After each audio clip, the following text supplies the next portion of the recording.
नमस्कार दोस्तों, मैं राजेंद्र कुमार आप लोगों का बहुत बहुत स्वागत करता हूं आपके अपने YouTube चैनल सिंपल एजुकेशन में।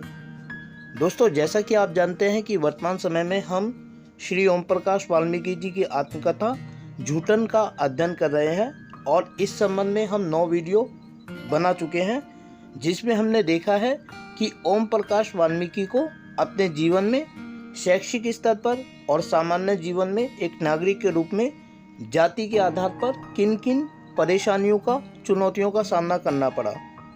आज इस 10वीं वीडियो में हम इस पुस्तक का अंत करने जा रहे हैं। तो दोस्तों, यदि आपने पहली 9 वीडियोस नहीं देखी हैं तो आप उनको ज़रूर देखिएगा, क्योंकि इस अंतिम वीडियो को आप तभी समझ पाएंगे जबकि आप पहले की वीडियोस देख लेंगे।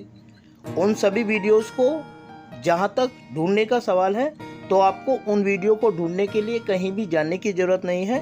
उन तमाम वीडियोस का लिंक मैं इस वीडियो के डिस्क्रिप्शन बॉक्स में डालने वाला हूं, ताकि आपको सभी वीडियोस एक ही स्थान पर मिल जाएं। साथ ही दोस्तों, वीडियो को शुरू करने से पहले आप लोगों से अनुरोध करना चाहूँगा कि यदि आप पहली बार मेरे चैनल पर वीडियो देख रहे हैं तो सबसे पहले चैनल को सब्सक्राइब करें और साथ ही बेल आइकन को दबाएँ, ताकि सभी वीडियोस का नोटिफिकेशन आपको सबसे पहले मिलता रहे। तो चलिए दोस्तों, बिना वक्त जाया किए हुए हम लोग आरंभ करते हैं आज की इस वीडियो में ओम प्रकाश वाल्मीकि की आत्मकथा झूठन का अध्ययन। महाराष्ट्र की शहरी और ग्रामीण दोनों जगह दलित बस्तियों की दशा देखकर मन अवसाद से भर जाता था। महार बस्तियों में डॉक्टर अंबेडकर ने जो चेतना जगाई थी, उसके परिणाम स्वरूप महारों में शिक्षा का प्रसार हुआ था, लेकिन मांग मेहतर आदि शिक्षा से दूर थे। दलित कार्यकर्ताओं में जुझारूपन था। उनका संघर्ष और संकल्प देखकर उम्मीद जगती थी, लेकिन कार्यकर्ताओं में भी पारस्परिक भेद की भावना थी। महार, मांग, चमार और मेहतर के भेद वे भला ही बाह्य रूप से भुलाने की बात कर रहे थे, लेकिन आंतरिक रूप से वे स्वयं इन भावनाओं में जकड़े हुए थे। ऐसे पलों में मेरा मन टूट जाता था। मेहतर बस्तियों में जाने के समय उनकी हिचकिचाहट साफ दिखाई पड़ती थी। अंबेडकर जयंती कार्यक्रमों में भी महार ही अधिक दिखाई पड़ते थे। बाबा साहब भीमराव अंबेडकर ने बौद्ध धर्म की दीक्षा ली थी। महार भी उनके साथ बौद्ध हो गए थे, लेकिन ऐसे अनेक परिवार थे जो बौद्ध होकर भी हिंदू देवी देवताओं में उलझे थे। मेहतर बस्तियों में बाबा साहब का संदेश पहुंचा ही नहीं था। जो पहुंचा था वह भी जाति के साथ।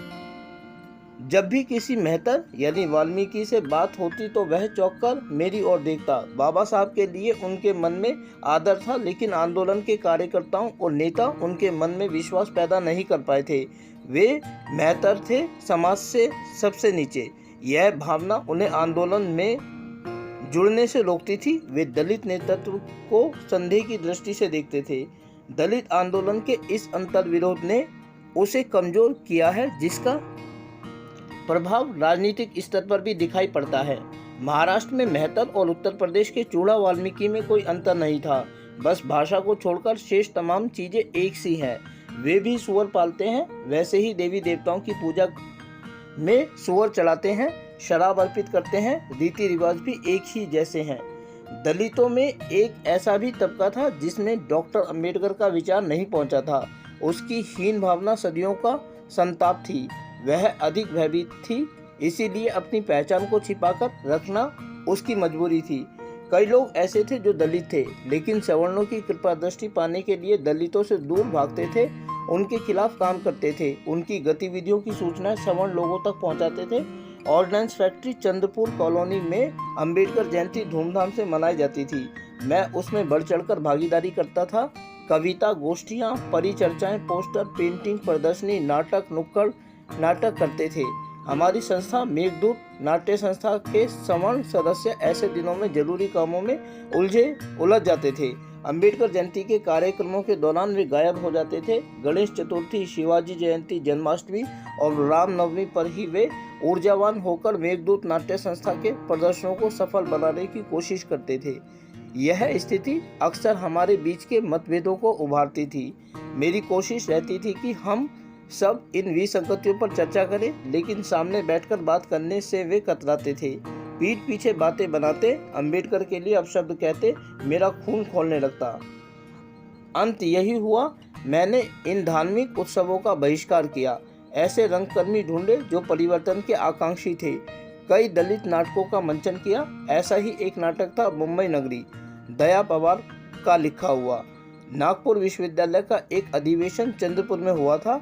मेघदूत नाट्य संस्था के नाटक का मंचन हुआ था। कई बुद्धिजीवियों, लेखकों, प्राध्यापकों ने इस प्रस्तुति पर सार्थक टिप्पणी की थी। गांव से चिट्ठी आई थी, माँ बीमार है। मैं और चंदा गांव गए थे। 1 हफ्ता रुके थे। माँ ठीक हो रही थी, लेकिन सूखकर कांटा हो गई थी। माँ को इस हालत में देखकर मैं अपने आप को कमजोर पाने लगा था। कहीं जैसे सब कुछ बिखर रहा था, सब कुछ जैसे मुट्ठी से रेत की तरह फिसल रहा था। चंद्रपुर आने के 1 सप्ताह बाद ही माँ गुजर गई थी, लेकिन मुझे 2 महीने बाद खबर मिली थी। गांव से देवेंद्र ने पोस्ट कार्ड लिखा था, जो घूमते घूमते 2 महीने बाद मिला था। कार्ड पढ़कर मैं अपने आप को संभाल नहीं पाया था। माँ की अंतिम यात्रा में शामिल नहीं हो पाने की पीड़ा कांटे की तरह मेरे सीने में गड़ गई थी, जिससे इतने वर्षों बाद भी भूल नहीं पाया हूँ। पिताजी ने तार कराया होता तो शायद मैं समय पर पहुँचता, लेकिन शिकायत करने का कोई औचित्य नहीं था। माँ के गुजरने के बाद पिताजी भी बीमार रहने लगे थे। मुझे लगातार यह एहसास टीस दे रहा था, माँ की तरह जैसे पिताजी भी ना गुजर जाए। वही हुआ। उन्हें देखने गया। जिस दिन लौट आया रहा था, उसी रोज उनका देहांत भी हो गया था। मैं शायद ट्रेन में था उस समय। चंद्रपुर आकर कई दिन बाद चिट्ठी मिली थी, और पिताजी की अर्थी को कंधा देने का अवसर मुझे नहीं मिला था। जिसे बनाने में वे संघर्ष करते रहे, वही उनसे इतना दूर हो गया था। एक ऐसा दुख जिसे मैं अपने मन के तहखानों में छिपा कर बैठा हूँ। कानपुर में आर कमल थे। निर्णायक भीम पत्रिका निकालते थे। मेरी रचनाएं लगभग प्रत्येक अंक में छापते थे। एक कार्यक्रम में उन्हें चंद्रपुर बुलाया था। वे एक जुझारू व कर्मठ व्यक्तित्व के धनी थे। हिंदी में डॉक्टर अम्बेडकर के विचारों का प्रसार कर रहे थे। हिंदी दलित पत्रिकाओं में निर्णायक भीम ने एक खास जगह बनाई थी। दलित रचनाकारों को एक मंच मिला था। महाराष्ट्र के दौरे से लौटकर उन्होंने लिखा था कि हिंदी प्रांतों में दलित चेतना का ऐसा उभार अब नहीं आया है। इस विषय में लगातार प्रयत्न करने होंगे। ऐसे ही मोहनदास नेमिशराय भी आए थे। कई जगह उनके कार्यक्रम करवाए थे। नेमिशराय उन दिनों स्वतंत्र लेखन कर रहे थे। मेरी गतिविधियां सिर्फ महाराष्ट्र तक सीमित नहीं रह गई थी। मध्य प्रदेश के कई नगरों में दलित समस्याओं को लेकर कार्यक्रम हुए थे। जैसे जैसे दलित आंदोलन में मेरी सक्रियता बढ़ रही थी, मेरे आसपास के लोग मुझे शक की निगाह से देखते थे, जैसे मैं उनके वर्चस्व को तोड़ने के काम कर रहा हूँ। ऐसे लोगों में ज़्यादातर सवर्ण ही थे। इसका असर कार्यालय के सहकर्मियों में भी दिखाई पड़ने लगा था। चंद्रपुर जिले के सुदूर ग्रामीण अंचलों में आधुनिक प्रगति और सभ्यता का नामो निशान भी नहीं था। स्त्रियां ऊपरी भाग पर कोई वस्त्र नहीं पहनती थी। खान पान भी बेहद निम्न स्तर का था। वनों पर आधारित खेती के नाम पर सिर्फ ज्वार और मोटा चावल, वह भी वर्षा के भरोसे। इन गांवों में घूम फिरकर जिस भारत के दर्शन हुए थे, वह घोर निर्धन और अंधविश्वासों में डूबा हुआ था।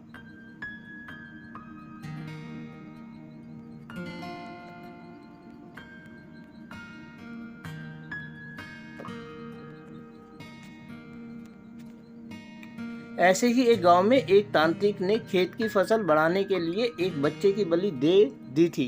हम 5-6 मित्र उस गांव में गए थे। लोकमत मराठी दैनिक ने समाचार छापकर पूरे देश का ध्यान इस घटना की ओर खींचा था। पुलिस सक्रिय हुई और तांत्रिक के साथ कई ग्रामीण भी हिरासत में ले लिए गए थे। इन घटनाओं ने मुझे हमेशा लेखन की ओर प्रेरित किया। अतीत गौरववान के बजाय जन सामान्य के दुख दर्द को अपने लेखन में उतारना ज़्यादा सार्थक लगा। वर्ष 1984 का जनवरी महीना था। अमरावती जिले के मलकापुर स्थान पर एक ऐसी घटना घट गई थी जो संकीर्ण मनोवृत्ति की निकृष्ट प्रतीक थी। 7वीं कक्षा की मराठी पाठ्य पुस्तक में डॉक्टर अम्बेडकर पर एक पाठ था। एक ब्राह्मण शिक्षक के आदेश पर सभी छात्रों ने अपनी पुस्तक के उस पाठ के पृष्ठ फाड़ दिए थे। कक्षा में महार जाति के भी कुछ छात्र थे जिन्हें बाबा साहब के पाठ को फाड़ देना अनुचित लगा था। उन विद्यार्थियों ने पुस्तक के वे पन्ने चुपके से जाकर कूड़ेदान से उठा लिए थे और अपने अपने घरों में जाकर दिखाए। बात फैल गई थी। विरोध शुरू हुआ। किसी ने घटना का ब्यौरा मैं फटे पन्नों के लोकमत मराठी अखबार के नागपुर कार्यालय को भेज दिया। लोकमत ने उन पन्नों के चित्र समाचार सहित छाप दिए थे।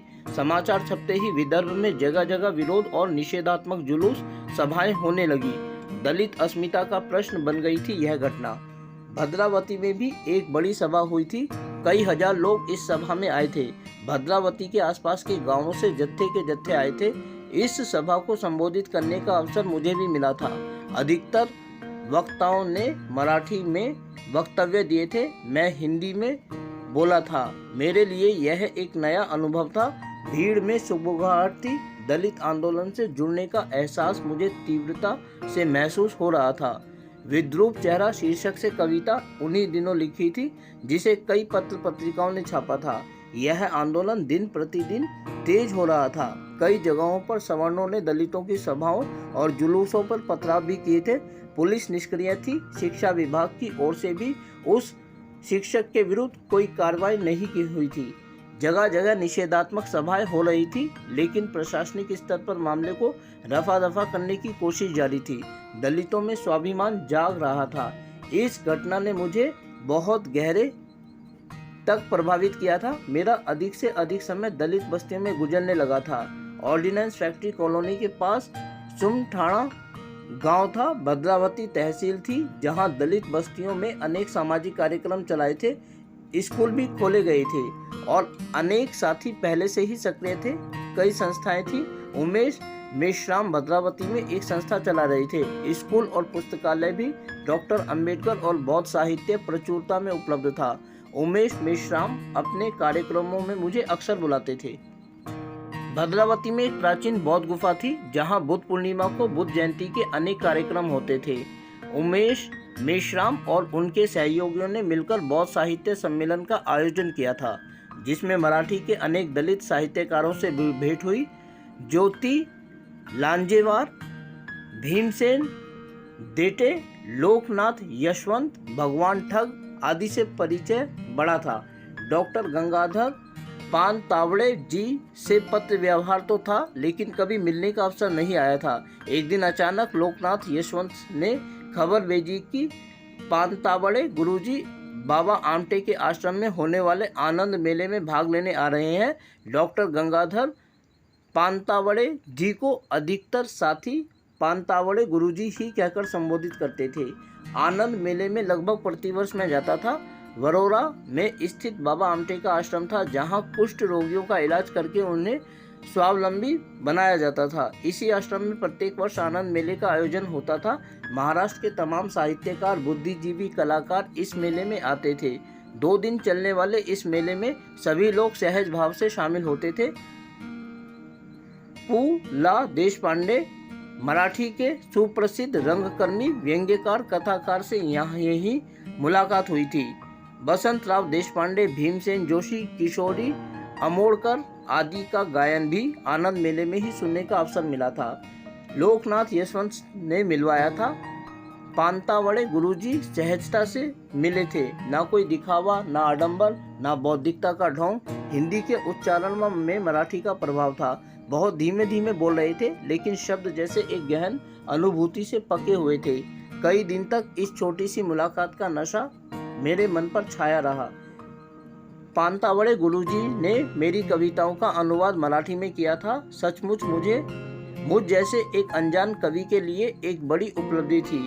अस्मितादर्श पत्रिका ने मराठी दलित साहित्य के लिए एक ऐसा मंच तैयार किया था, जिसने नए नए रचनाकारों को ऊंचाई दी थी। डॉक्टर गंगाधर पानतावड़े जी ने संपादक के नाते अपना कर्तव्य निभाया था। उनका योगदान दलित साहित्य में मील का पत्थर है। कुरैशी से एक कवि सम्मेलन में मुलाकात हुई थी। महाराष्ट्र पुलिस में सब इंस्पेक्टर थे। हम उम्र मिलनसार साहित्य अभिरुचि के दुबले पतले कुरैशी नागपुर के रहने वाले थे। अनिच्छा से पुलिस की नौकरी में आए थे। पुलिस वाला बनने में उन्हें वक्त लगा था। ऑर्डिनेंस फैक्ट्री एस्टेट में पुलिस चौकी के प्रभारी थे। पुलिस चौकी के पास ही DSC लाइन के एक बंगले में रहते थे। 2-4 मुलाकात के बाद ही हम लोग एक दूसरे के करीब आ गए थे।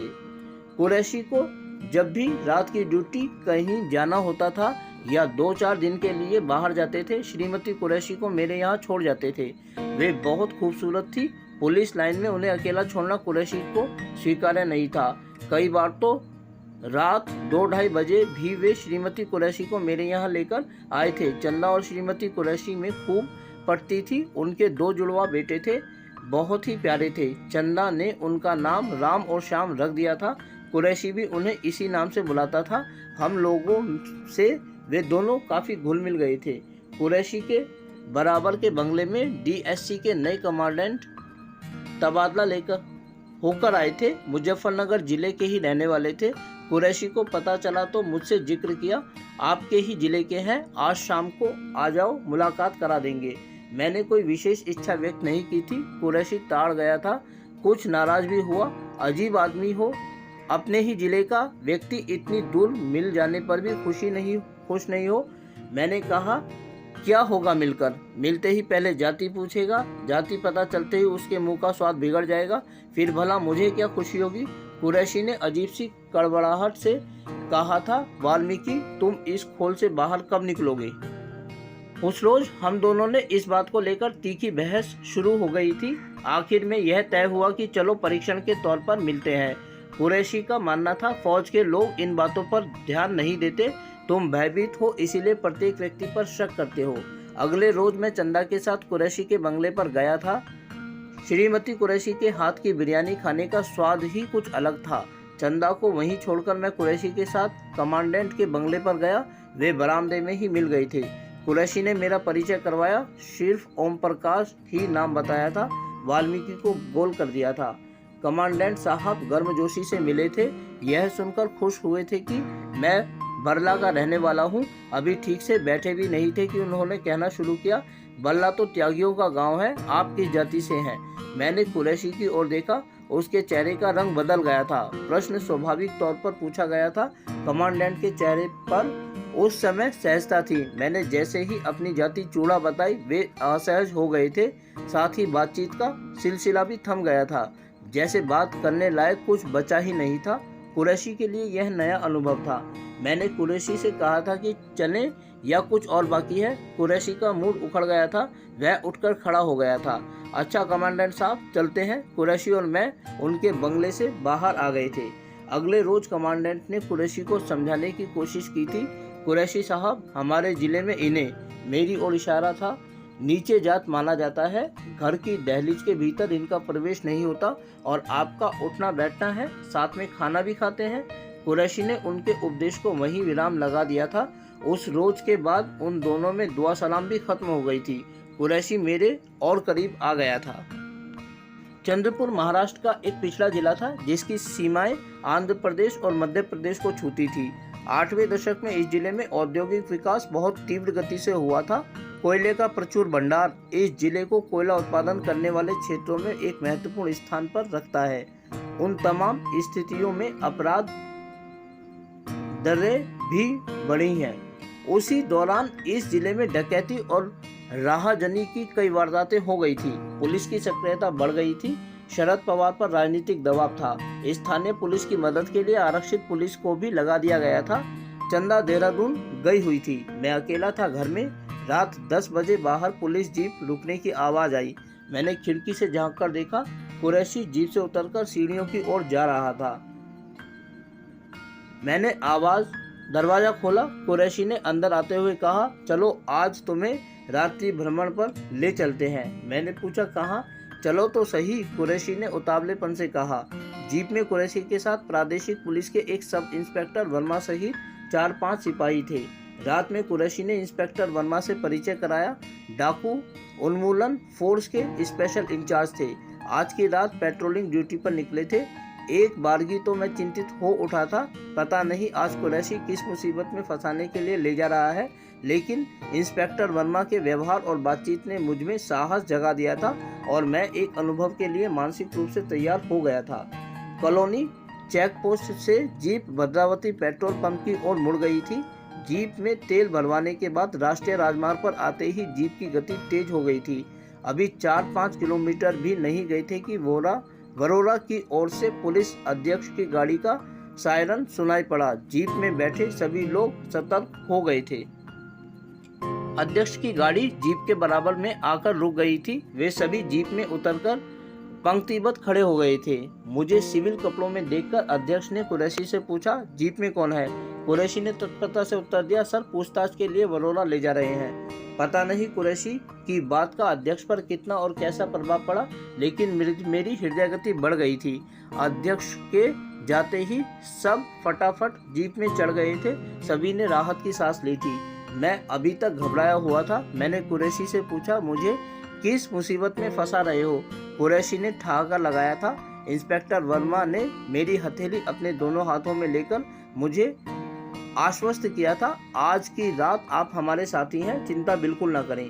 अचानक एक जगह जीप रुक गई थी। वे सभी जीप से उतरकर इधर उधर खड़े हो गए थे।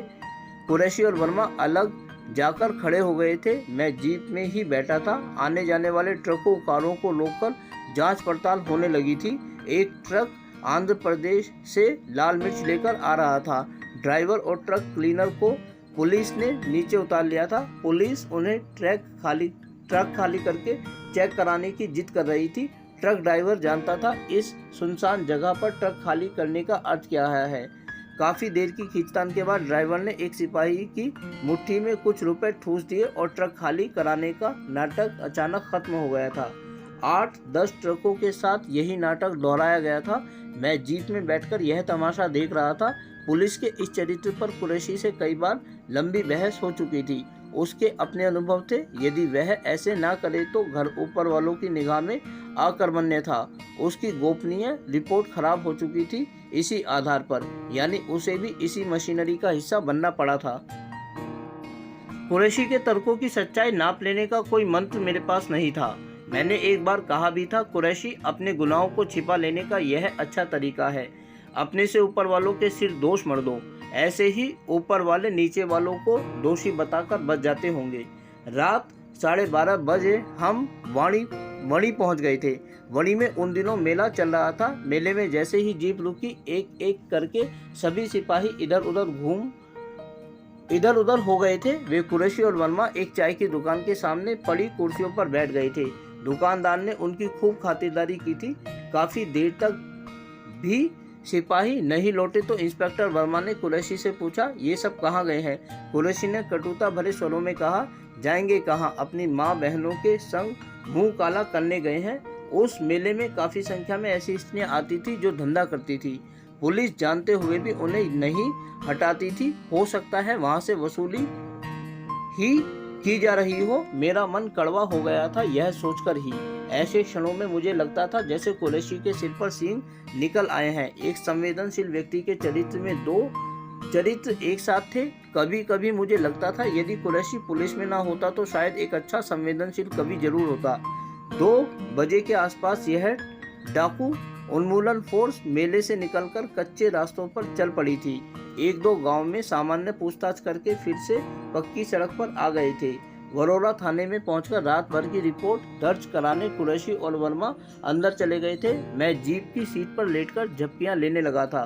कुरैशी ने मुझे जगाकर पूछा था, चाय लोगे? एक सिपाही चाय का कप हाथ में लिए खड़ा था। चाय का घूंट भरने से कुछ देर के लिए नींद भाग गई थी। सुबह 5 बजे कुरैशी मुझे क्वार्टर में छोड़कर पुलिस लाइन लौट गया था। मेरी आंखों में नींद भरी हुई थी। लेटते ही सो गया था। काफी दिन चढ़े आंखें खुली। रविवार था इसीलिए कोई हड़बड़ी नहीं थी। अपने लिए एक कप चाय बनाकर अखबार के पन्ने पलटने लगा तो एक शीर्षक पर ध्यान गया। किसी गांव में डकैती की एक और वारदात हो गई थी। मेरी आंखों के सामने समूची रात के क्रियाकलाप घूम गए। डाकू उन्मूलन पर निकली फोर्स के कारनामे मेरी स्मृति में दर्ज हो गए। दोपहर 2-2:30 बजे कुरैशी फिर पहुंच गया था अपने उसी दल बल के साथ। अध्यक्ष ने उन्हें कार्यालय में बुलाया था। कार्यालय शहर में कॉलोनी से 30 किलोमीटर दूर था। कुरैशी मुझे साथ लेने आया था। मैंने इनकार किया लेकिन वह माना नहीं। मुझे चलना पड़ा। घोड़पेड़ से आगे एक 15-16 वर्ष का लड़का कंधे पर थैला लटकाए पैदल आ रहा था।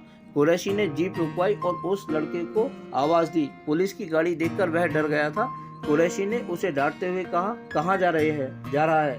लड़के ने सहमते हुए जवाब दिया, अपने गांव। कौन सा गांव? कुरैशी ने पूछा। वणी के लड़के ने अटकते हुए कहा। वणी के पास इतनी दूर पैदल? कुरैशी के भीतर का पुलिस चरित्र उभरने लगा था। ओ साहब, पैसे नहीं है बस किराए के लिए, लड़के ने रुआसा होकर कहा। कहाँ से आ रहे हो? कुरैशी ने अगला सवाल डाला। लड़का घबरा गया था। चंद्रपुर के किसी होटल का नाम बता रहा था जहां वह काम करता था। होटल मालिक ने छुट्टी नहीं दी थी, न 4 महीने का बकाया वेतन। लड़के की जेब में इतने पैसे नहीं थे कि वह चंद्रपुर से वणी तक बस में जा सके। माँ की बीमारी की खबर सुनकर वह अपने गांव जा रहा था। पूछताछ के दौरान कुरैशी ने उसे 2-3 थप्पड़ जड़ दिए थे। झूठ बोलता है, सच सच बता, माजरा क्या है? साहब, मी खरम सांगसो शपथ देवा ची। साहब, मैं सच कहता हूँ, भगवान की शपथ। थप्पड़ लगते ही लड़का मराठी बोलने लगा था। मैं फटी फटी आंखों से कुरैशी को देख रहा था। मुझे अजीब लगा था कुरैशी का व्यवहार। मैंने कुरैशी को रोकते हुए कहा, कुरैशी, तुम्हारी नज़र में यह झूठा मक्कार, चोर या डाकू कुछ भी हो सकता है, लेकिन इसकी जेब में पैसे नहीं है, यह सच है। फिर भी तुम इसे पीट रहे हो। होटल मालिक जिसने इसे वेतन नहीं दिया, उसकी ओर निगाह ऊंची करके भी तुम नहीं देख सकते? उसकी मदद करने या उसका वेतन दिलवा पाने का भी कोई कानून तुम्हारी पुलिस के पास है, या सिर्फ इसे पीटते ही रहना कानून की दंड संहिता है? मेरे इस हस्तक्षेप ने सभी को क्षण भर को स्थगित कर दिया था। लड़के में भी थोड़ी हिम्मत आ गई थी। उसने कुरैशी के पांव पकड़ लिए थे। साहब, मी खरम बोल तो, यानी मैं सच बोल रहा हूँ, चाहे तो होटल में जाकर पता कर लो। कुरैशी ने उसे जीप में बैठा लिया था। चंद्रपुर रेलवे पुल के पास ही एक होटल का नाम उसने बताया था। जीप होटल के ठीक सामने जाकर रुकी थी। होटल में चाय नाश्ते वालों की भीड़ थी। काउंटर पर बैठा होटल मालिक नौकर के साथ पुलिस को देखकर शक पका गया था। कुरैशी ने उसके मनोभाव ताड़ लिए थे। मैं कुरैशी के पीछे खड़ा था। कुरैशी ने रौब से पूछा, यह तुम्हारा होटल में काम करता है? जी साहब। क्या किया है इसने? मालिक ने मासूम बनने की कोशिश की। इसे पगार क्यों नहीं दिया? कुरैशी ने सवाल दागा। मैं अभी देता हूँ साहब, आज यह काम पर नहीं आया था। होटल मालिक ड्रॉल खोलने लगा था। कितने महीने से तनख्वाह नहीं दी इसे? कुरैशी ने पूछा। साहब, आजकल धंधा मंदा चल रहा है, मालिक ने मिमियाते हुए कहा। नौकर को हिम्मत आ गई थी। उसने कुरैशी से कहा, साहब, 4 महीने से एक भी पैसा नहीं दिया। होटल मालिक ने 4 महीने की पगार नौकर के हाथ पर रख दी थी। लड़के के चेहरे पर खुशी की रेखाएं खिंच गई थी। कुरैशी ने मेरी ओर मुस्कुराकर देखा। मैंने कहा, कुरैशी, तुम्हारे खाते में एक तो अच्छा काम जुड़ा। लड़के ने एक बार फिर कुरैशी के पांव पकड़कर आभार व्यक्त किया था। बल्लारपुर पेपर मिल्स बल्लारपुर प्रतिवर्ष नाट्य प्रतियोगिता का आयोजन करता था। मराठी और हिंदी नाटकों की यह प्रतियोगिता रंगकर्मियों के लिए ही नहीं, बल्लारपुर और आसपास के दर्शकों के लिए भी महत्वपूर्ण थी। मेघदूत नाट्य संस्था ने इस प्रतियोगिता में आधे अधूरे हिमालय की छाया सिंहासन खाली है, पैसा बोलता है नाटकों का मंचन करके अपनी एक विशिष्ट जगह बना ली थी। कई पुरस्कार भी जीते थे। इस प्रतियोगिता में मुझे कई बार सर्वोत्तम अभिनेता और सर्वोत्तम निर्देशक का पुरस्कार मिला था। आधे अधूरे में सावित्री को और हिमालय की छाया की केंद्रीय भूमिका के लिए चंदा को सर्वश्रेष्ठ अभिनेत्री का पुरस्कार मिला था। डॉक्टर हीरालाल वर्मा, किशन शर्मा जैसे मित्र और मार्गदर्शक इसी प्रतियोगिता के माध्यम से संपर्क में आए थे। हीरालाल वर्मा एक अच्छे नाट्य लेखक थे। उनके मर्सी किलिंग नाटक को पसंद किया गया था। किशन वर्मा आकाशवाणी नागपुर में विरोध भारती केंद्र में वरिष्ठ उद्घोषक और मंचों के लोकप्रिय कलाकार थे। मुझे आकाशवाणी में उन्होंने ही परिचित कराया था। बड़े भाई की तरह उनका स्नेह मुझे मिलता था। चंदा उनका बहुत आदर करती थी। मुझे बताने में किशन शर्मा जी का बहुत बड़ा योगदान है। वे जितने अच्छे कलाकार थे उतने ही संवेदनशील इंसान भी, जो मानवीय अनुभूतियों को परख लेने की क्षमता रखते थे। डॉक्टर हनुमंत नायडू से चंद्रनगर ऑर्डिनेंस फैक्ट्री कॉलोनी में एक कवि सम्मेलन के दौरान मुलाकात हुई थी। पहली ही मुलाकात में वे अपने से लगने लगे थे। नागपुर महाविद्यालय में हिंदी विभागाध्यक्ष थे। कच्चे गजलकार होने के साथ नवभारत में व्यंग्य शैली में एक स्तंभ भी लिखते थे। पारिवारिक स्तर पर भी वे बेहद आत्मीय थे। जब भी नागपुर जाना होता था, उनके निवास पहले मोहन नगर, बाद में सदर चले गए थे, पर मैं जरूर जाता था। वे मेरे लिए एक ऐसे मार्गदर्शक थे जिन्होंने मेरी कमजोरियों के प्रति मुझे सचेत किया था, मेरी भाषा को परिमार्जित किया। उनके सानिध्य में ही विजय व्यास और रज्जन त्रिवेदी कथाकार से परिचय हुआ था। विजय व्यास भी उन दिनों नवभारत में एक साहित्यिक स्तंभ चला रहे थे। नए उभरे रचनाकारों के लिए यह स्तंभ महत्वपूर्ण थी। महत्वपूर्ण था। इसी स्तंभ में विजय व्यास ने मेरी कविताओं को समीक्षात्मक टिप्पणी के साथ छापा था। प्रसिद्ध गीतकार वीरेंद्र मिश्र जी से भी मेरी भेंट डॉक्टर हनुमंत नायडू जी के निवास पर हुई थी। नागपुर के जाने माने रचनाधर्मी डॉक्टर नायडू के घर पर जमा होते थे। डॉक्टर नायडू मेरी दलित विषयक रचनाओं पर वैसे तो कुछ खुलकर नहीं कहते थे, लेकिन अस्पृश्यता का विचार उन्हें बहुत पीछे का लगता था। कई बार लगता था जैसे कहीं हमारे बीच वैचारिक असहमति है, लेकिन डॉक्टर नायडू का स्नेह इस असहमति को कहीं पीछे धकेल देता था। भदंत आनंद कौशल्यायन जी के संग बिताए क्षण मेरे जीवन की अमूल्य धरोहर है। भदंत आनंद कौशल्यायन जी डॉक्टर अंबेडकर और राहुल सांकृत्यायन जी के साथ लंबे समय तक रहे थे। राहुल जी की रचनाओं से मेरा परिचय काफ़ी पहले से था। मानव समाज ने जहां मानव विकास की प्रक्रिया में मुझे अवगत किया था, वहीं वैज्ञानिक भौतिकवाद ने मेरे मन से ईश्वर का अस्तित्व मिटा दिया था। वोल्गा से गंगा ने एक नई चेतना का संचार किया था। सांस्कृतिक विरासत के नाम पर जो झूठ पाठ्य पुस्तकों द्वारा रगों में भरा जा रहा था, उसे वोल्गा से गंगा से छिन्न भिन्न कर दिया था। उन दिनों मैंने अपने एक मित्र को, जिसे भारतीय अतीत पर गौरव था, मानव समाज और वोल्गा से गंगा पढ़ने को दी थी। वह इन पुस्तकों को पढ़कर विचलित हो गया था। उसके भीतर वैचारिक खलबली मच गई थी, लेकिन संस्कारों की जकड़न से मुक्त होना उसके वश में नहीं था। राहुल सांकृत्यायन का नाम सुनते ही वह परेशान होने लगा था। बौद्ध धर्म की अनेक पुस्तकें मैंने राहुल जी के अनुवादों से पढ़ी थी। अंगुत्तर निकाय, मध्यम निकाय, संयुक्त निकाय, सूत्र पिटक, दीर्घ निकाय, बौद्ध दर्शन आदि राहुल जी की पुस्तकों ने मेरे भीतर एक नई चेतना पैदा की थी। भदंत आनंद कौशल्यायन से राहुल जी के संस्मरण सुनना अच्छा लगता था। मुझे हमेशा अफसोस रहा कि मैं राहुल जी को नहीं देख पाया, लेकिन उनकी पुस्तकें मेरे लिए उतनी ही जरूरी है जितना जिंदा रहना। दर्शन, दिग्दर्शन, तिब्बत की यात्राएं, चीन यात्रा जैसी पुस्तकें विश्व को मेरे पास ले आई थी। एक ऐसी चेतना का संचार मेरे अंतस में कर रही थी जिसके लिए मैं भटकता रहा हूँ। राहुल सांकृत्यायन जिनके विषय में ऐसी जानकारियाँ भदंत आनंद कौशल्यायन के पास थी जिसे अन्यत्र कहीं पढ़ा या जाना नहीं था। कविता, नाटक आदि के साथ साथ कहानी की ओर भी मेरा झुकाव बढ़ने लगा था। कहानी का पाठक तो प्रारंभ से ही था। 1978-79 के आसपास मैंने कहानी लिखना शुरू किया था। जंगल की रानी आदिवासी पृष्ठभूमि पर आधारित कहानी मैंने सारिका को भेजी थी। उन दिनों अवध नारायण मुदगल सारिका के संपादक थे। रमेश बत्रा, सुरेश उनियाल आदि भी सारिका में ही थे। सुरेश उनियाल देहरादून से थे। सारिका से स्वीकृति पत्र आ गया था। सारिका उन दिनों साहित्यिक गतिविधियों की केंद्रीय पत्रिका थी। सारिका में छपने की लालसा प्रत्येक नए रचनाकार में होती थी। कहानी की स्वीकृति पाकर मैं उछल पड़ा था। स्वीकृति पत्र उस समय मेरे लिए मात्र कागज का एक टुकड़ा भर नहीं था, लेकिन कई बरस तक सारिका ने वह कहानी अटका कर रखी थी।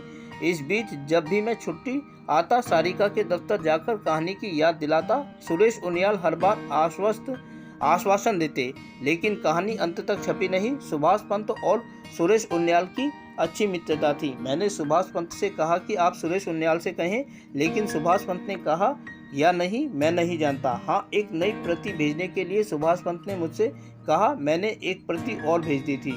1990 में कहानी की वे दोनों प्रतियां एक टंकित पत्र के साथ वापस आ गई कि हम आपकी कहानी अभी तक नहीं छाप पाए हैं। हाँ, प्रतीक्षा का और हौसला हो तो वापस भेज दें। यानी पूरे 10 वर्ष तक प्रतीक्षा कराने के बाद।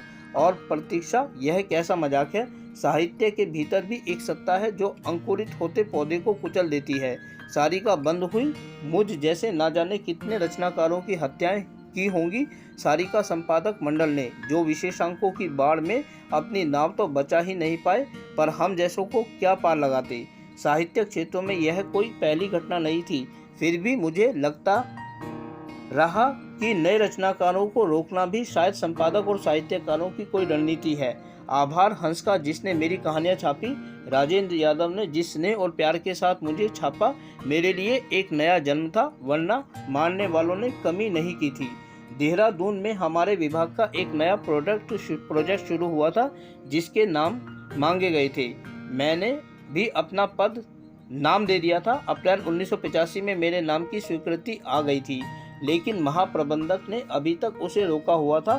संयुक्त महाप्रबंधक श्री गोयल से मेरे अच्छे संबंध थे। शायरी का उन्हें शौक था। उन्हीं के द्वारा मुझे सूचना मिली थी। उनकी सूचना के आधार पर मैं महाप्रबंधक श्री एस नटराजन जी से मिला।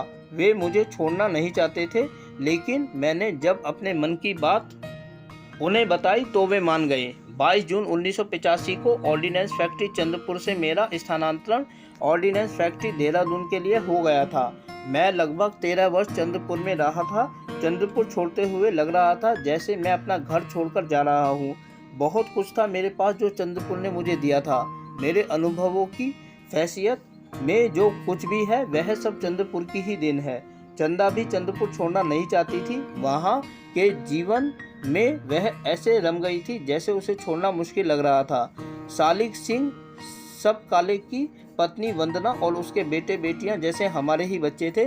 मन्नी तो मुझे डैडी और चंदा को आई यानी माँ कहती थी। अपनी माँ को वह नाम से बुलाती थी। उन सबको छोड़ना चंदा के लिए मुश्किल था। उस रात हम सोए नहीं थे। वंदना और सालिक मन्नी हमारे पास बैठे हुए सुबह ही निकलना था। वह सुबह बेहद पीड़ादायक थी। जीटी एक्सप्रेस से हम देहरादून के लिए रवाना हो गए थे। वे तमाम लोग पीछे छूट गए थे जिनके साथ रहकर सुख दुख बांटा था। आज भी महाराष्ट्र की माटी की गंध मेरे पोर पोर में बसी है। नाम का उत्तरार्ध, जिसे उपनाम का सरनेम कहा जाता है, मेरे नाम के साथ जुड़कर कई प्रकार की विषम परिस्थितियां उत्पन्न करने वाला सिद्ध हुआ है। अपनी जाति बोधकता के कारण जब ये स्थितियां अंतर संबंधों को प्रभावित करने लगती हैं तो इस नाम से छुटकारा पाने की सोचने लगता हूँ, लेकिन जीत उपनाम की ही हुई। अभी तक तमाम हादसों के बाद भी मैं इसे नहीं छोड़ पाया हूँ, बल्कि यह और भी अधिक आत्मीय लगने लगा है। मराठी के चर्चित दलित कवि लोकनाथ यशवंत को मेरा वाल्मीकि सरनेम आकर्षक लगता है। और भी अनेक मित्र हैं जिन्हें मेरा सरनेम सार्थक लगता है। ओम प्रकाश एक घिसा पिटा सा नाम वाल्मीकि जुड़ने से ही पूर्ण हुआ है, कई लोगों का यह मानना है। पूर्ण हुआ या नहीं? हाँ, इस सरनेम के कारण मैंने कई खतरे उठाए हैं। सच पूछा जाए तो मेरे संघर्ष और सरोकारों का साथी बन गया है यह सरनेम। ओम प्रकाश पर यह वाल्मीकि कुछ भारी भी पड़ने लगा है। स्कूल कॉलेज में सहपाठियों से लेकर अध्यापकों गुरुजनों ने इस सरनेम पर बहुत बार छींटाकशी की थी, मजाक भी बनाया था। लेकिन कुछ लोग ऐसे भी थे जिन्हें यह साहसी कदम लगता था। उनका तर्क था कि एक अछूत निम्न कही जाने वाली जाति का व्यक्ति अपने नाम के साथ अपनी जाति को सरनेम की तरह लगाए, वह भी श्रेष्ठता भाव के साथ, तो साहसिक हुआ ही। एक सज्जन ने इस तर्क की भी धज्जियां उड़ा दी थी। उसका कहना था, साहस की क्या बात है तो चूड़ा ही अच्छा। जाति पूछने की जहमत से बच गए। कुछ लोगों का यह भी कहना था कि यह एक बेवकूफ़ी भरा कदम है। उस समय जब समाज में जाति के साथ मान अपमान जुड़ा हो, सरनेम जान लेने पर लोगों का व्यवहार बदल जाता है। ऐसा कहने वालों में ज़्यादातर मेरी ही जाति के पढ़े लिखे मेरे परिवारजन, नाते रिश्तेदार होते हैं तथा कथित दलित साहित्यकार भी हैं। कई अधिकारी विद्वान अक्सर मुझसे फासला रखने का प्रयास करते हैं। ऑर्डिनेंस फैक्ट्री प्रशिक्षण संस्थान खमरिया जबलपुर में तकनीकी प्रशिक्षण के दौरान 1 वर्ष का प्रशिक्षण पूरा होते ही मैंने एक प्रतियोगी परीक्षा के लिए आवेदन भरा था, जिसे प्रशिक्षण प्रभारी श्री गुप्ता के सामने प्रस्तुत करना था। श्री गुप्ता मेरठ के पास किसी गांव के रहने वाले थे। वाल्मीकि सरनेम की वास्तविकता से वे अच्छी तरह परिचित थे। उन्होंने उलट पुलट कर मेरा आवेदन फॉर्म कई बार देखा, जैसे उन्हें विश्वास ही नहीं हो पा रहा था। स्थायी पते में बल्ला मुजफ्फरनगर देखकर उनका आश्चर्य और शोक के एक साथ फूटे। अबे सोहरे यानी ससुरे, यहाँ तक पहुँच गया।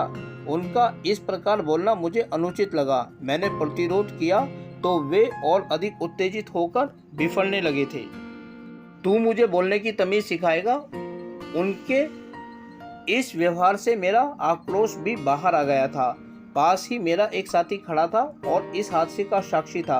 वह समझा बुझाकर मुझे गुप्ता के कक्ष से बाहर ले आया था।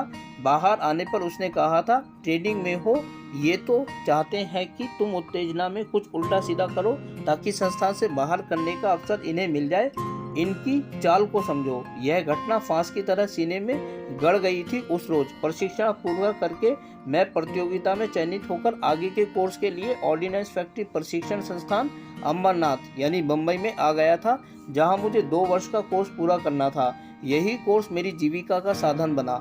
यदि उस रोज गुप्ता से हाथापाई हो जाती, जिसकी पूरी संभावना बन गई थी, तो मेरे भविष्य पर प्रश्न चिन्ह लग जाता। कितना कुछ सहना पड़ा है यहाँ तक आते जाते। महाराष्ट्र प्रवास के दौरान ऐसे अनुभव हुए कि लोग वाल्मीकि सरनेम के कारण मुझे ब्राह्मण समझ बैठे थे। ऐसा ही भ्रम अंबरनाथ यानी बम्बई में एक देश पांडे ने पाल लिया था। अक्सर अपने घर बुला लेते थे, घंटों बैठक जमती थी। कवि थे वे। एक रोज उनकी बातों से लगा कि वे मुझे ब्राह्मण समझ रहे हैं।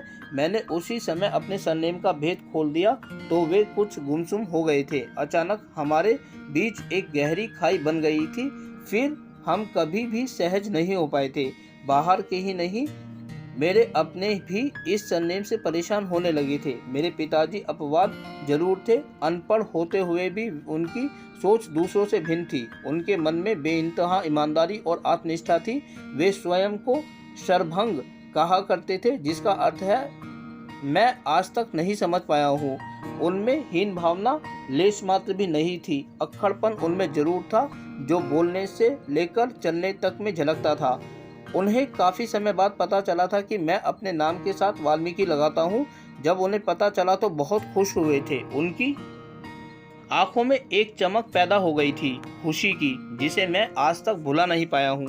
मेरी पत्नी चंदा इस सरनेम को कभी आत्मसात नहीं कर पाई, ना इसे अपने नाम से जोड़ती है। मेरे निकम्मेपन की गिनतियों में यह सरनेम भी एक है, जिसका जिक्र यदा कदा वह कर देती है।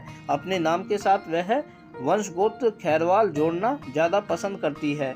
चंद्रपुर यानी महाराष्ट्र में हमारा एक थिएटर ग्रुप था, मेघदूत नाट्य संस्था, जिसे हमने लगभग 10 वर्ष चलाया था, तबादला होने तक। उन दिनों हम दोनों पति पत्नी नाटकों में सक्रिय थे।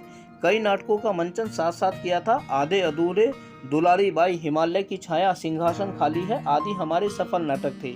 नाटकों की पब्लिसिटी में वह अपना नाम चंदा खैरवाल ही प्रचारित करती थी। मुझ पर भी लगातार दबाव डालती थी कि मैं भी अपने नाम के साथ खैरवाल ही लगाऊं।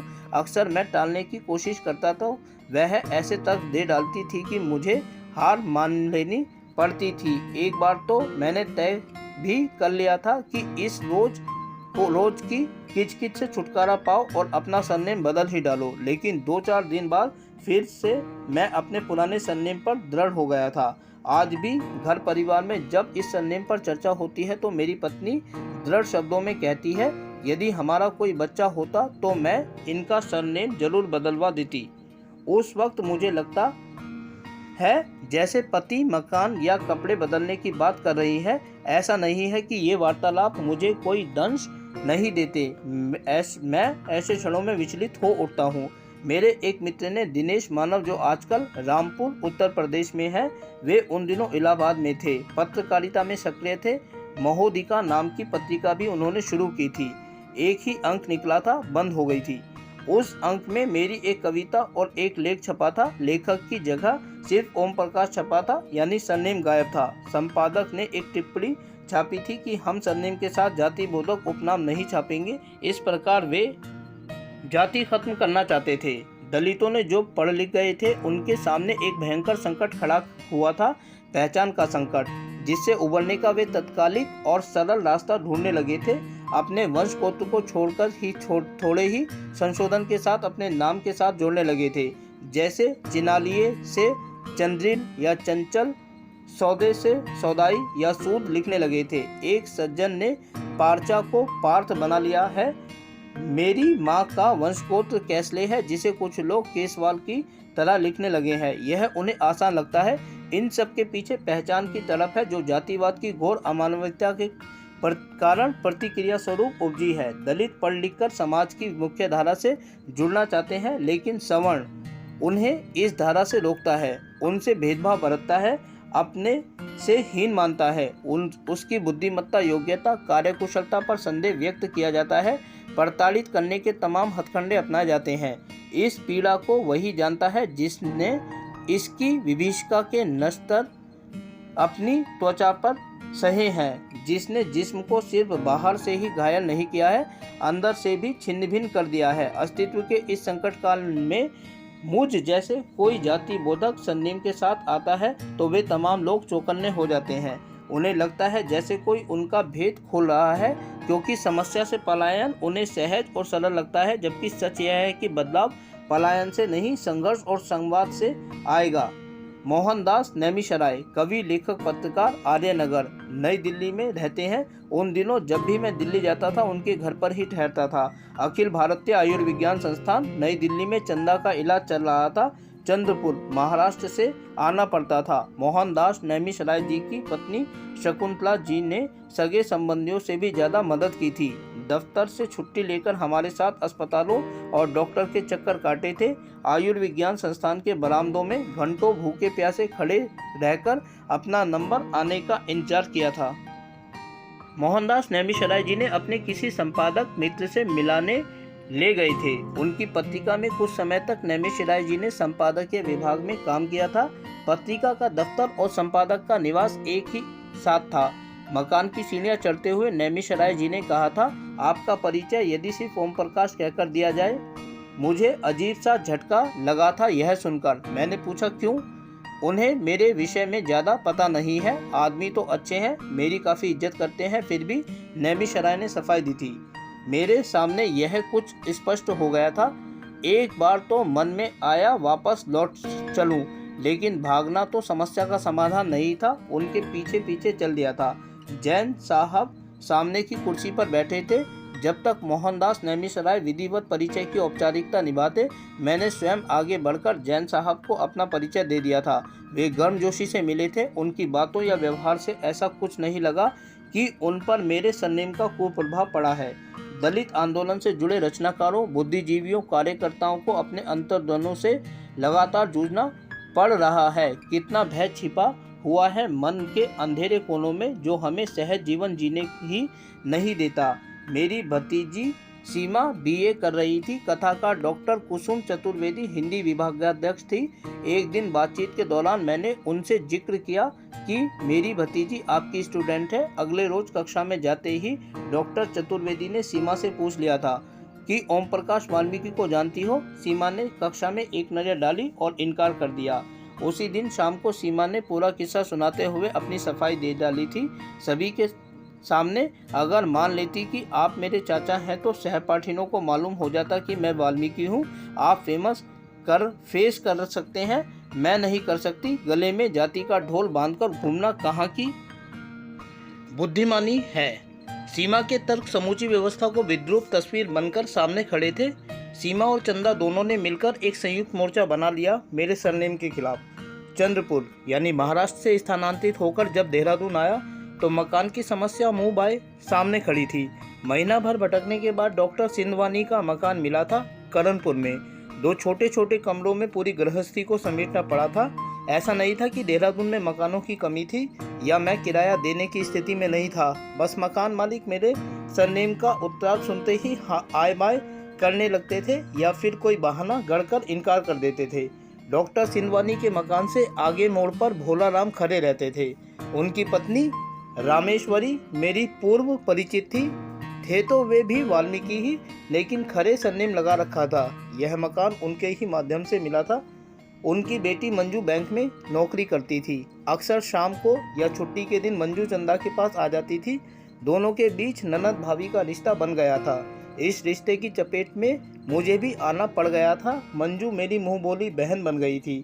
इसी बीच मंजू का रिश्ता तय हो गया था। शादी ब्याह का पूरा इंतजाम मेरे ही हाथ से हुआ था। बड़े भाई की जिम्मेदारी मैंने निभाने का पूरा प्रयास किया था। दफ्तर से छुट्टी लेकर घर बाहर के तमाम कार्य पूरे किए थे। चंदा ने घर के भीतर की जिम्मेदारी संभाल रखी थी। सभी कार्य सुचारू ढंग से पूरे हुए थे। जिस रोज मंजू की शादी का कार्ड छपकर आया था, एक हादसा हो गया।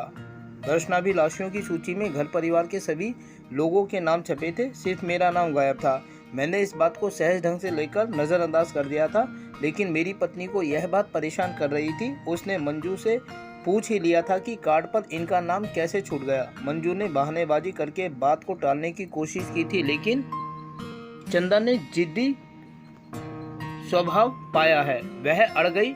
मंजू ने सच्चाई उगलवाकर ही दम लिया था। भाभी जी, यहाँ कोई नहीं जानता कि हम वाल्मीकि हैं। सभी को यही पता है कि खरे हैं। भैया का नाम छपते ही भेद खुल सकता था। मंजू रुआसी हो गई थी। चंदा को एक और अवसर मिल गया था मेरे सरनेम के खिलाफ मोर्चाबंदी करने का। ऐसा ही हादसा एक और रिश्तेदारी में हुआ था। चंदा की भतीजी की शादी के कार्ड पर भी सभी के नाम थे। मुझे उसमें भी छोड़ दिया गया था। इन सब का अर्थ यह कतई नहीं है कि उन सब के संबंध मुझसे खराब हैं। वे सब मेरे आत्मीय हैं। मेरे सरनेम से उनकी पहचान खुल जाने का डर बना रहता है। इस सरनेम के कारण जो दंश मुझे मिले हैं उनको बयान करना कठिन है। परायों की बात तो छोड़िए, अपनों ने जो पीड़ा दी है वह अकथनीय है। परायों से लड़ना जितना आसान है, अपनों से लड़ना उतना ही दुष्कर। डॉक्टर सुखवीर सिंह दिल्ली विश्वविद्यालय के शिवाजी कॉलेज में रीडर थे। हिंदी के विद्वान, समीक्षक, कवि, लेखक। वे भी मेरे सरनेम से दुखी थे। उनके निवास विश्वास नगर, शारदा, दिल्ली पर एक रात रुकने का अवसर मिला था। पराग प्रकाशन के श्री कृष्ण जी से काली रात उपन्यास के प्रकाशन के संबंध में बात करनी थी। डॉक्टर सुखवीर सिंह जी के साथ ही मैं प्रयाग प्रकाशन गया था। श्री कृष्ण जी उपन्यास छपने को तैयार हो गए थे। यह अलग बात है कि वह उपन्यास आज तक नहीं छपा है। उस रात डॉक्टर सुखवीर से एक लंबी चर्चा हुई थी वाल्मीकि सरनेम को लेकर। उस रात उन्होंने मेरे नाम से वाल्मीकि हटाकर खैरवाल चस्पा कर दिया था। उनकी सद्य प्रकाशित पुस्तक सूर्यांश पर मैंने समीक्षा लिखी थी, जिसे लेकर आजकल में स्वयं गए थे। संपादक मंडल के एक सदस्य ने ओम प्रकाश के साथ खैरवाल लगा देखकर जब आश्चर्य व्यक्त किया तो डॉक्टर सुखवीर सिंह ने कहा था, नहीं, अब से हम उन्हें वाल्मीकि नहीं खैरवाल ही कहेंगे। वाल्मीकि को अपने हाथ से काटकर उन्होंने खैरवाल किया था।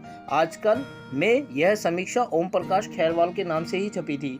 डॉक्टर सुखवीर सिंह को भी अपनी पहचान के खुल जाने का भय था, इसलिए वह सरनेम को अपने से दूर रखना चाहते थे। यही समस्या हरकिशन संतोषी जी की भी है। कई बार वे इस सरनेम पर कटाक्ष कर चुके हैं। हरकिशन संतोषी जी के एक मित्र हैं सरदान ज्ञान सिंह, जो मेरठ के पास खेखड़ा गांव के रहने वाले हैं। वे मुझे मेरे दलित लेखन के द्वारा ही जानते हैं। मेरी कविताओं कहानियों से प्रभावित हैं। अक्सर लंबे लंबे पत्र लिखते हैं। जहां एक और मेरी रचनाओं पर उत्साहवर्धक टिप्पणियां होती हैं, वहीं वे मुझे यह भी समझाने या उपदेश देने की कोशिश करते हैं कि मैं पढ़ा लिखा मूर्ख हूँ। वाल्मीकि सरनेम के कारण वे मुझे एक अशिक्षित व्यक्ति से भी गया गुजरा मानते हैं। उनकी मान्यता है कि मैं जानबूझकर ब्राह्मणवादी दलदल में फंसा हूँ। मुझे वाल्मीकि सरनेम छोड़ देना चाहिए। अक्सर हरकिशन संतोषी जी और उनकी पत्नी का उदाहरण देकर समझाते हैं।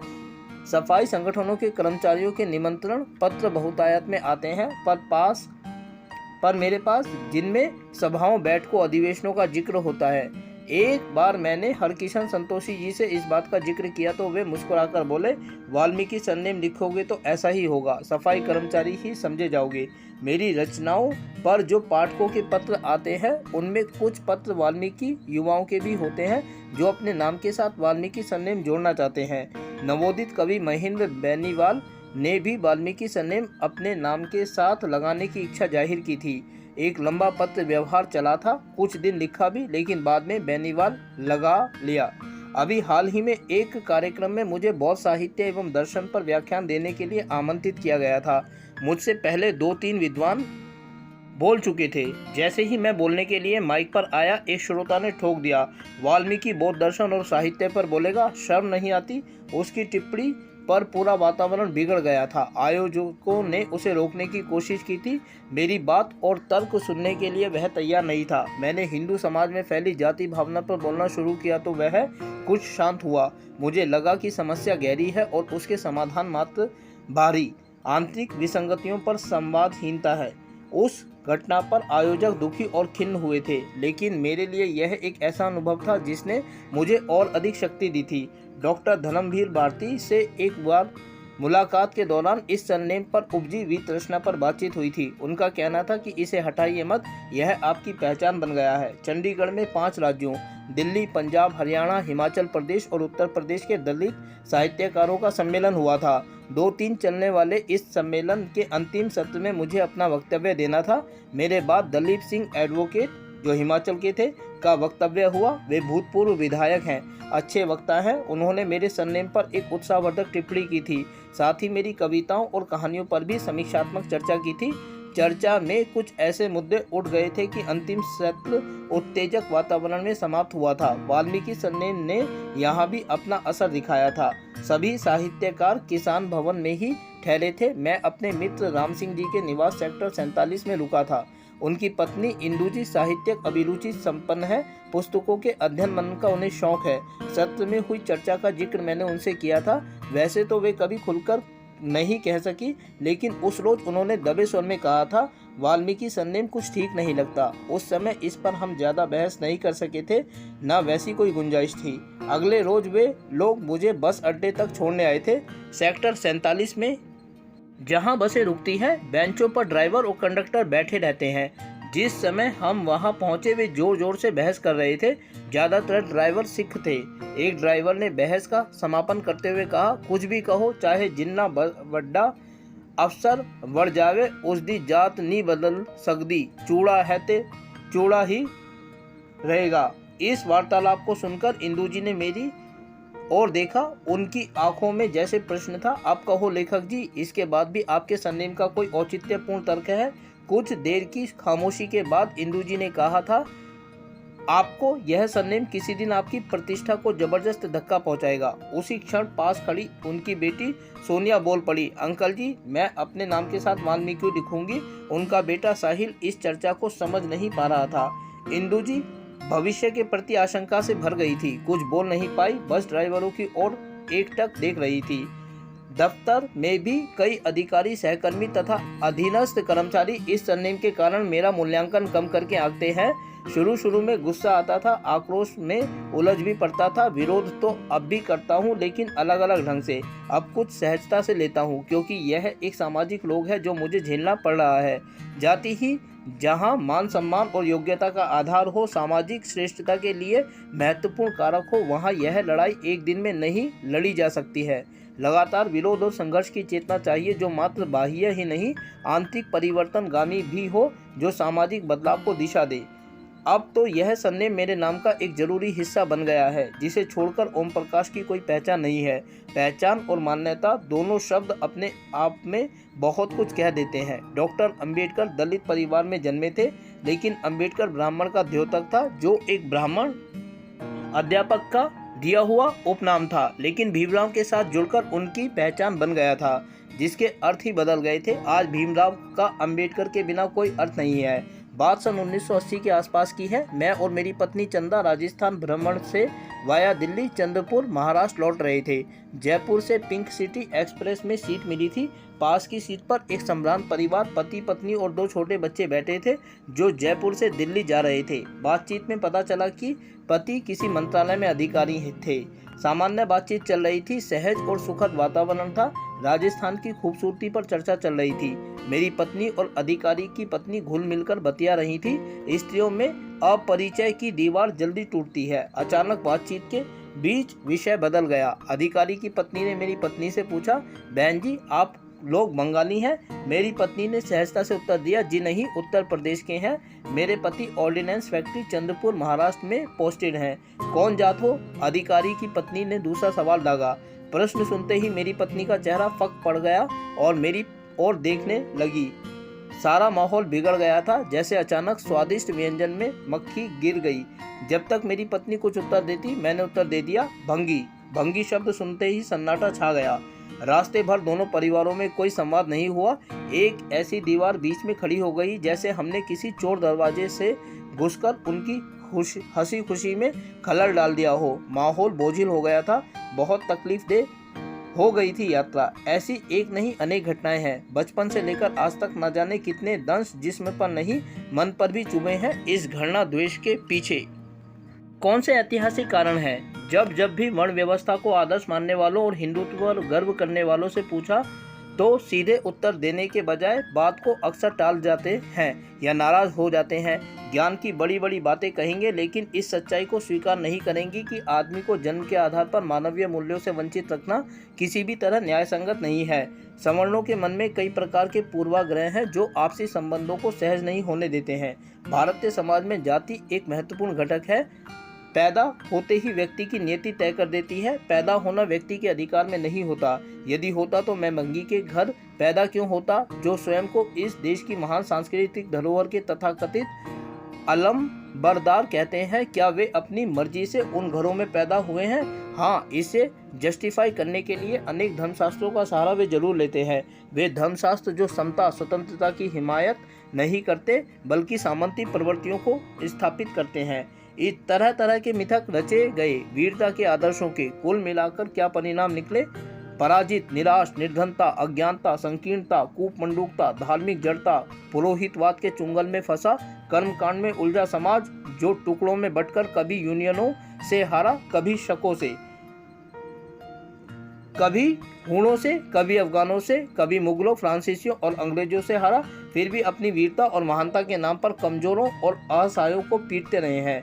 घर जलाते रहे, औरतों को अपमानित कर उनकी इज्जत से खेलते रहे। आत्म शलाघा में डूबकर सच्चाई से मुंह मोड़ लेना, इतिहास से सबक ना लेना, आखिर किस राष्ट्र के निर्माण की कल्पना है? वक्त बदला है, लेकिन कहीं कुछ है जो सहज नहीं होने देता। कई विद्वानों से जानना चाहा कि सवर्णों के मन में दलितों शूद्रों के लिए इतनी घृणा क्यों है। पेड़ पौधों, पशु पक्षियों को पूजने वाले हिंदू दलितों के प्रति इतना असहिष्णु क्यों है? आज जाति एक विशिष्ट और महत्वपूर्ण घटक है। जब तक यह पता नहीं होता कि आप दलित हैं तो सब कुछ ठीक रहता है। जाति मालूम होते ही सब कुछ बदल जाता है। फुसफुसाहटे, दलित होने की पीड़ा चाकू की तरह नस नस में उतर जाती है।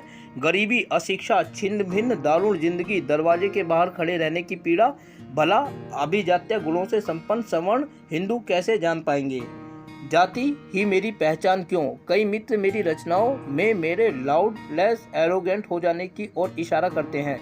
उनका इशारा होता है कि मैं संकीर्ण दायरे में कैद हूँ। साहित्यिक अभिव्यक्ति को व्यापक अर्थों में ग्रहण करना चाहिए, संकीर्णता से बाहर आना चाहिए। यानी मेरा दलित होना और किसी विषय पर अपने परिवेश, अपनी सामाजिक आर्थिक स्थिति के अनुसार दृष्टिकोण बनाना एरोगेंट हो जाना है, क्योंकि मैं उनकी नज़र में सिर्फ ऐसी हूँ, दरवाजे के बाहर खड़ा रहने वाला।